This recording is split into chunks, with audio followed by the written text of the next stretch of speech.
저희 가정은 지금 그 세미너리 기숙사에서 거주하고 있는데요. 제가 종종 첫째 아들 손을 잡고 기숙사 주변을 거닐며 산책을 할 때가 있습니다. 그렇게 같이 걸을 때 제 아들은 꼭 땅을 유심히 쳐다보며 걷습니다. 저랑 분명히 말도 하고 대화도 하고 부자지간에 이야기를 하면서도 종종 시선은 아래를 향하고 있는 것입니다. 그리고 이내 가던 길을 멈추고 무릎을 구부리고 쭈그려 앉아서 무언가를 자세히 살펴봅니다. 바로 개미집입니다. 저희 세미너리 기숙사는 제가 볼 때 개미집들 위에 기숙사를 세워놓은 것처럼 곳곳에 개미집이 너무 많습니다. 텍사스가 많은 것 같습니다. 작은 구멍이 수없이 나 있는 흙 무더기는 모두 아시는 것처럼 어김없이 개미들이 사는 집입니다. 저는 이렇게 살아있는 곤충, 좋아하는 이 아들에게 재미를 주기 위해 나뭇가지로 가끔 그 개미집을 조금 들쳐 놓을 때가 있습니다. 근데 아주 조금이라도 파놓으면 엄청나게 많은 개미들이 어느새 몰려 나와서 도대체 이게 무슨 일인가 하고 그 집을 수리하고 다닙니다. 아주 분주하고 아주 열심히 움직입니다. 지난 한여름 어느 날에도 어김없이 아들과 그렇게 개미집을 보고 있었습니다. 아들의 환심을 사려는 한 사람이 자신의 집을 망가뜨린 줄도 모르고 영문을 모른 채 이리저리 움직이며 자신들의 집을 수리하려고 그렇게 바삐 움직이는 개미들의 모습을 제가 가만히 쳐다보는데 이것이 과연 우리의 모습이 아닐까 그런 생각이 들었습니다. 문득 하나님과 인간 사이의 존재의 차이가 나와 개미 사이의 존재의 차이 정도일까 그런 생각이 들었던 것입니다. 그런데 제가 조금 더 생각해 보니까 사실 개미와 우리는 같은 피조물입니다. 창조주와 피조물 관계인 하나님과 사람 사이가 어쩌면 더 헤아릴 수 없을 만큼 큰 차이가 있지는 않을까 그런 생각도 제가 하게 되었습니다. 어제 본문 말씀이었는데요. 욥기 25장 6절에서 빌닷은 하나님 앞에서 사람은 이처럼 구더기 같고 벌레 같다고 이야기한 바 있습니다. 전능하신 창조주 하나님 앞에서 사람은 그저 아무것도 아닌 그런 존재라는 것입니다. 오늘 저희가 함께 읽은 이 본문의 말씀은 이러한 빌닷의 말에 대한 욥의 답변입니다. 욥은 보통 친구들을 지칭할 때 지금까지 2인칭 복수를 사용해 왔습니다. 너희들. 그런데 오늘 본문에서는 2인칭 단수인 너, 당신이라는 지칭어를 사용합니다. 아마도 25장에 나와 있는 이 빌닷의 말이 욥이 굉장히 충격을 먹은 것 같고 또 굉장히 할 말이 많은 것 같은 그런 뉘앙스를 오늘 본문 말씀은 전달하고 있습니다. 욥기 본문 1절과 2절인데요. 욥이 대답하여 이르되 내가 힘없는 자를 참 잘도 도와주는구나. 기력 없는 팔을 참 잘도 구원하여 주는구나. 빌닷에게 이렇게 이야기하고 있는 것입니다. 너의 말대로 사람이 정말 벌레 같은 인생이고 그렇게 비천하고 연약한 존재라면 너는 그런 사람을 도와준 적이 있는지 질문하고 있는 것이죠. 왜냐하면 빌닷이 25장에서 이야기하고 있던 그 대상이 바로 욥을 지칭하기 때문입니다.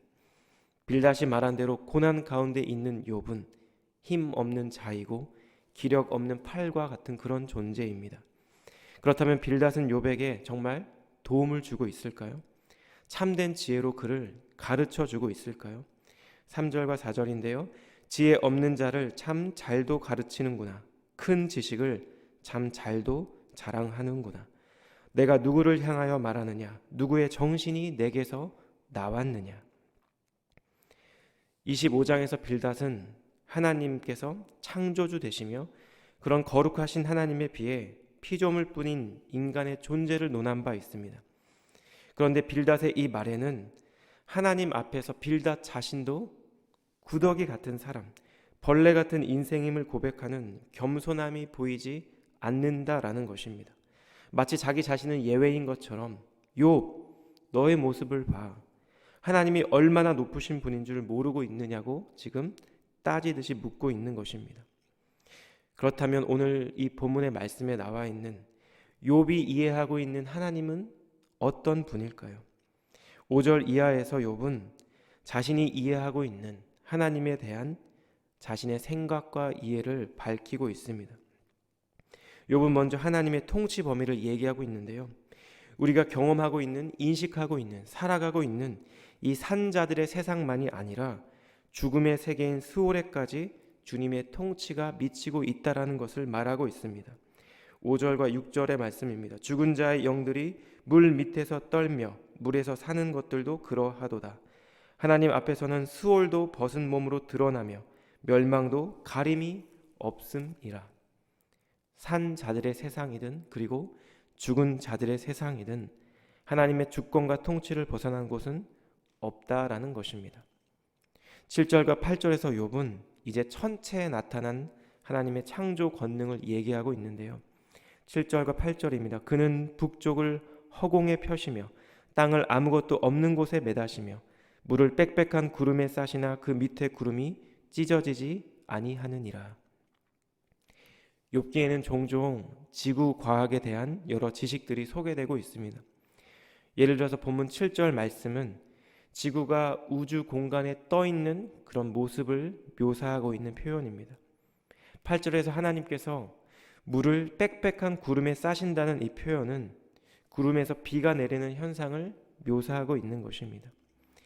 욥이 지금 말하고 있는 것은 이것입니다. 이러한 자연 현상들이 그저 우연한 일이 아니라 하나님께서 이 세상을 창조하시고 다스리시는 그런 과정 가운데 생겨나고 있는, 일어나고 있는 현상이라는 것입니다. 욥은 이어서 9절 말씀에서 이렇게 표현하는데요. 그는 보름달을 가리시고 자기의 구름을 그 위에 펴시며.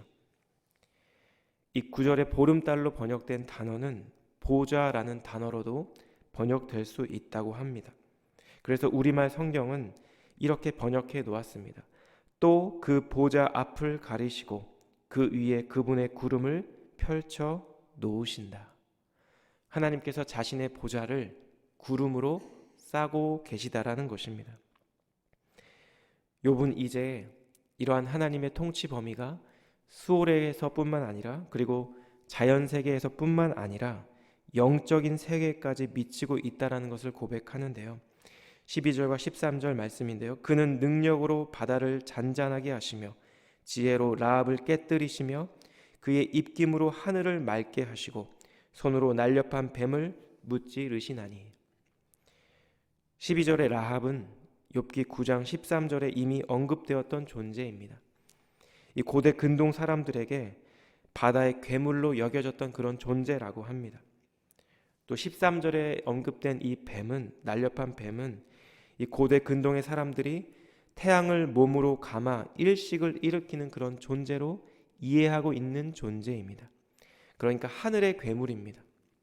따라서 욥은 지금 당시 고대 근동의 사람들에게 어떤 궁극적인 두려움의 실체였던 이런 영적인 존재들까지도 하나님의 통제 아래에 있다라는 사실을 지금 얘기하고 있는 것입니다. 욥은 지금까지 이렇게 하나님의 주권과 힘과 지혜와 능력을 이야기해 왔지만 결국 이러한 하나님에 대한 묘사도 단편적인 지식에 불과한 뿐이라는 것을 14절에서 다음과 같이 고백하고 있습니다. 우리 14절 말씀 함께 읽겠습니다. 시작. 보라, 이런 것들은 그의 행사의 단편일 뿐이요 우리가 그에게서 들은 것도 속삭이는 소리일 뿐이니 그의 큰 능력의 우레소리를 누가 능히 헤아리랴. 하나님은 궁극적으로 우리가 이해할 수 있는 그런 존재가 아니라는 말씀입니다. 빌닷이 마치 자신은 하나님을 알고 있는 것처럼 욥에게 권면을 하고 이야기했지만 실상은 그가 스스로 어리석은 사람이라는 것을 부각시키고 있다라는 것입니다. 저는 이 본문의 말씀에 나와 있는 이 하나님에 대한 욥의 이해, 하나님에 대한 욥의 진술을 묵상하며 하나님의 통치에 대한 두 가지 묵상을 이 시간 함께 나누기 원하는데요. 첫 번째로 우리는 수월과 같은 깊은 절망 가운데서도 통치하시는 그런 하나님을 발견하고 묵상할 수 있다라는 것입니다. 5절과 6절을 제가 다시 읽겠습니다. 죽은 자의 영들이 물 밑에서 떨며 물에서 사는 것들도 그러하도다. 하나님 앞에서는 수월도 벗은 몸으로 드러나며 멸망도 가림이 없음이라. 수월은 현실 세계와 가장 동떨어진 공간으로 여겨지는 곳입니다. 다윗은 시편 139편 8절에서 하나님에 대해 이렇게 고백합니다. 내가 하늘에 올라갈지라도 거기 계시며 수월에 내 자리를 펼지라도 거기 계시니이다. 비록 죽은 자들이 거하는 가장 어둡고 생명이 없는 그런 공간이지만 하나님의 지혜와 통치는 변함없이 이곳에 미친다라는 것입니다. 현재 욥의 처지가 마치 스올과 같이 희망이라고는 전혀 없는 것 같지만 그럼에도 불구하고 하나님의 통치와 뜻은 분명할 것이라는 그런 믿음의 고백인 것이죠. 저는 이 본문의 말씀, 스올과 같이 소망 없는 곳에서도 여전히 임재하시는 하나님의 통치를 묵상하며 저희 가정이 보냈던 최근 2주의 시간들이 떠올랐습니다. 약 한 달 전부터 저희 날씨가 굉장히 추워졌었죠. 근데 2주 전쯤에 저희 첫째 아이를 시작으로 온 가족이 돌아가면서 열감기를 앓게 되었습니다. 아이들이 40도 가까이 열이 오르며 열 때문에 밤새 뒤척이는 모습을 보는 것이 부모로서 굉장히 안타깝고 또 안쓰러운 마음이 들었습니다. 하나님, 제가 차라리 아프게 해주세요. 이렇게 아주 짧게 기도를 했는데 두 아이가 조금씩 차도가 좋아질 때쯤부터 제 아내도 그리고 저도 아프기 시작했습니다. 특별히 제 아내가 아프니까 모든 집안일이 올스톱 되었습니다. 제가 고작 한 3, 4일, 길어야 일주일밖에 아내를 대신해 제가 살림을 해보았는데요. 어찌나 해야 될 일이 많은지 밥을 하고 밥을 먹이고 설거지를 하고 빨래를 돌리면 다시 밥을 해야 됩니다. 그런데 조금 제가 억울했던 것은 저는 분명히 분주하게 움직이며 여러 가지 일들을 했는데 그럼에도 불구하고 별다른 티가 나지 않는다는 것입니다. 저희 교회에서는 지금 매 주일 아침마다 초등부 예배실에서 2번에 걸쳐 중보기도 모임이 진행되고 있습니다. 저는 그 중에 2번째 기도 모임을 섬기고 있는데요. 지난 2주간 가족들이 아픈 이 시간들을 보내며 저는 특별히 제가 함께 우리 성도님들과 기도했던 저희 교회 환우분들의 모습이 떠올랐습니다. 저희 가정은 고작 짧은 2주의 기간 동안 그저 열 감기뿐이었지만 더 중한 질병으로 그리고 더 오랜 기간 동안 병환 중에 계신 그분들의 마음이 얼마나 낙심이 되실까? 또 그분들을 보살피시는 가족들이 때로는 얼마나 지치고 힘들까? 그런 묵상이 되었습니다. 한창 아이들도 아내도 아프고 이제 저도 슬슬 몸살이 오려고 하는 그때에, 그래서 몸도 마음도 고되고 너무나도 힘들었던 그때에 저희 가정에 연락을 주셨던 분들이 계셨습니다. 평소 교제했던 이웃들이 음식을 가져다 주시고 약을 가져다 주시고 함께 걱정하며 기도해 주셨습니다. 저희를 위해 기도해 주시는 우리 목장 식구들의 말씀 한마디 한마디가 저희 가정에게 정말 큰 위로가 되었습니다. 비록 약 2주간의 시간이었지만 저희 가정은 공동체를 통해 그리고 선한 이웃을 통해 하나님의 위로와 격려와 몸과 마음의 회복을 경험하였습니다. 욥의 고백과 같이 저희는 때때로 스올과 같은 깊은 절망을 경험할 때가 있습니다. 아무것도 보이지 않는 그런 고통 그리고 광야 같은 길을 우리는 분명 거닐 때가 있습니다. 그런데 이 아침 우리가 함께 묵상했던 것처럼 스올과 같이 깊은 절망 속에서도 모든 것을 아시고 그리고 모든 것을 통치하시며 모든 것을 주관하고 계시는 그 하나님에 대한 믿음이 우리 안에 회복되기를 주님의 이름으로 축복합니다.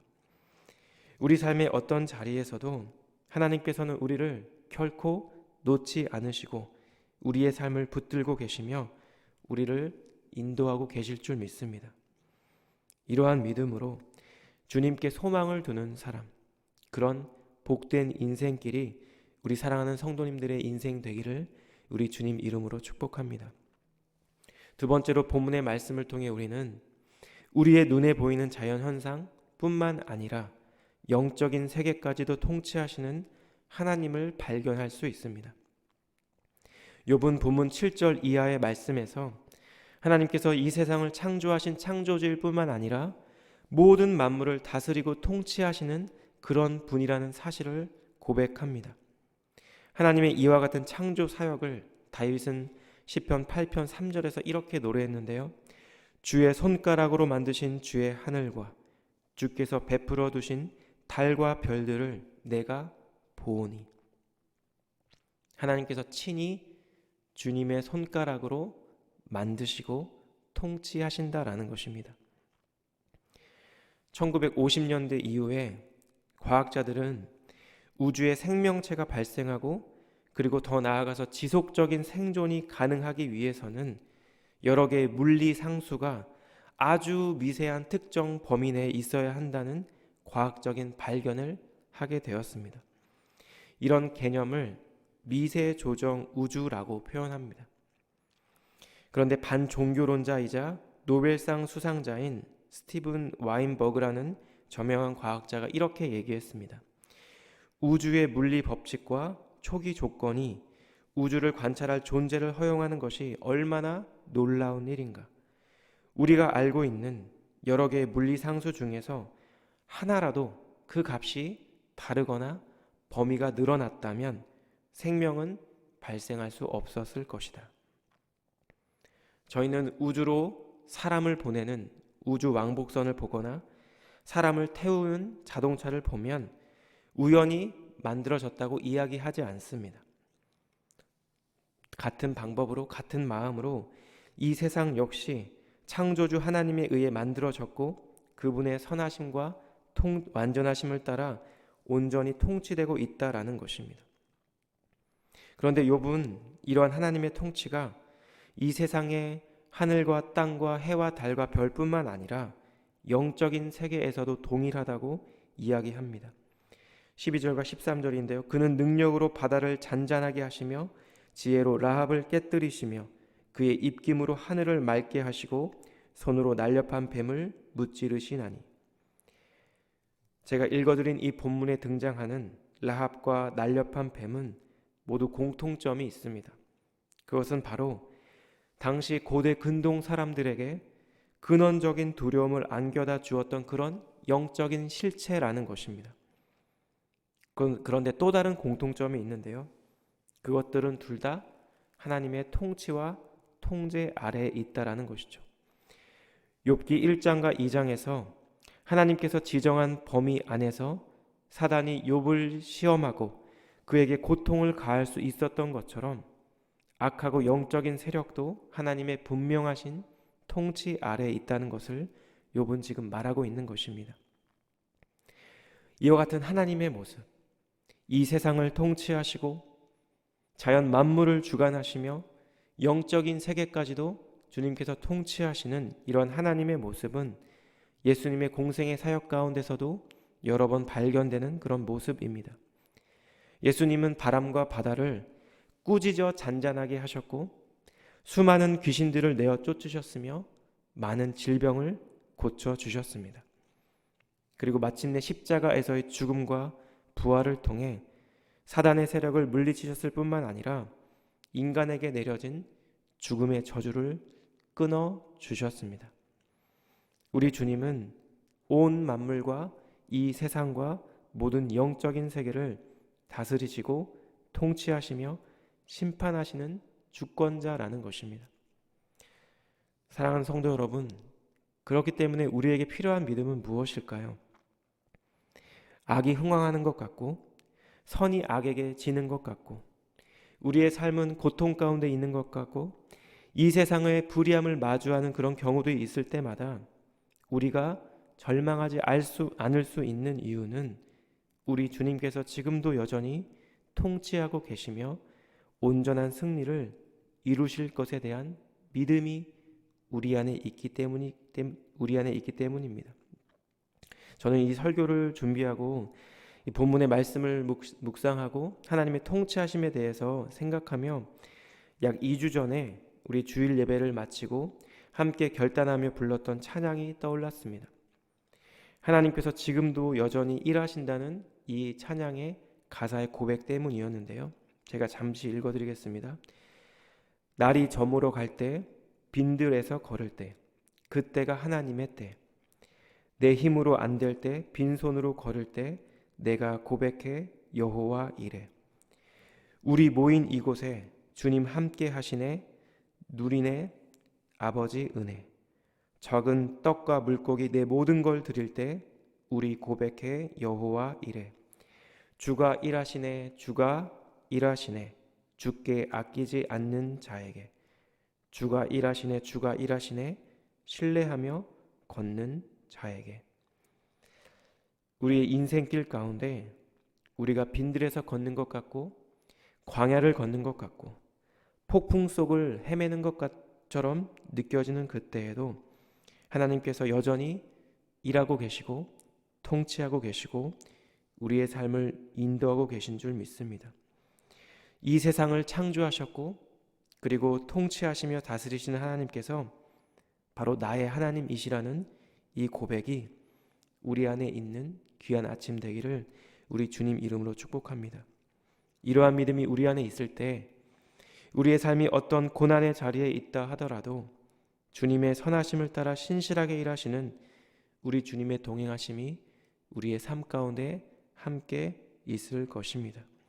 그러한 은혜와 축복이 우리 사랑하는 한우리 공동체 그리고 이 자리에서 함께 예배드리는 모든 성도님들의 삶 가운데 있기를 우리 주님 이름으로 축복합니다. 기도하겠습니다. 하나님, 우리 삶의 고난과 어려움 가운데서도 여전히 온 세상을 통치하시는 창조주 하나님, 전능하신 그 하나님이 바로 나의 하나님이라는 이 믿음과 고백이 하나님 우리 안에 있기를 간절히 기도합니다. 수월처럼 느껴지는 광야와 같은 인생길에서도 이 세상의 불의함을 마주해야 하는 고된 상황 속에서도 하나님 우리의 마음과 우리의 시선이 우리의 삶을 주관하고 인도하고 계시는 예수님을 향하길 원합니다. 하나님 오늘도 우리의 삶의 자리를 선하신 우리 주님 손에 의탁하기 원합니다. 주님 우리를 통치하여 주시고 주님 뜻을 따라 살아가는 복된 하루 되게 하여 주시옵소서. 하나님 오늘 하루도 저희 모두에게 새로운 하루를 허락해 주시고 또 주님께 나아가는 귀한 예배의 시간 허락해 주심을 다시 한번 감사드립니다. 오늘 우리의 삶의 자리를 선하신 주님의 손에 다시 한번 의탁드리며 존귀하신 예수님 이름으로 기도드렸습니다. 아멘.